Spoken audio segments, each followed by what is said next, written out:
Top quality और consistent performance के लिए सिर्फ सिल्वर पंप नाम याद रखना।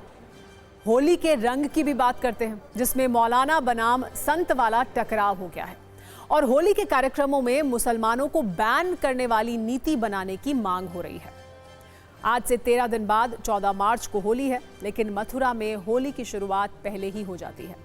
यहां अगले हफ्ते से होली के रंग चढ़ने लगेंगे। ऐसे में होली से पहले ही धर्मगुरु एक्टिव हो गए हैं और उन्होंने होली पर मुसलमानों की नो एंट्री वाला बटन दबा दिया है, जिससे कई मौलाना काफी दुख में हैं और उन्होंने इस पर अपनी आपत्ति भी जताई है।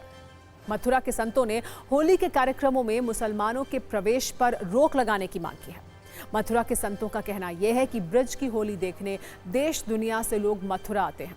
कई संतों ने यह मांग की है कि होली पर ब्रज में मुसलमानों की एंट्री बैन होनी चाहिए। कई संत ये भी कह रहे हैं कि होली पर मुसलमानों का क्या काम है। इतना ही नहीं, संतों ने ब्रज में मुसलमानों की दुकान पर भी रोक लगाने की मांग की है। उनका कहना है कि जब हम मक्का मदीना नहीं जाते तो हमारी होली में और ब्रज में मुस्लिम समुदाय का क्या काम है।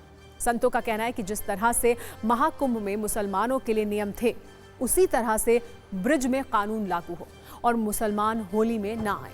ये सारी बातें सुनकर मौलाना दुखी हैं। ऑल इंडिया मुस्लिम जमात के राष्ट्रीय अध्यक्ष मौलाना शहाबुद्दीन राज़वी ने वृंदावन में होली पर लगने वाले मेले में मुसलमानों पर पाबंदी लगाने को गैर संवैधानिक बताया है।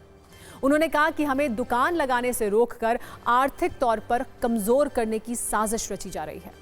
हिंदू त्योहार पर मुस्लिम दुकानदार वाली इस बहस में कौन क्या कह रहा है, एक बार वो सुनिए, फिर आगे की बात करेंगे।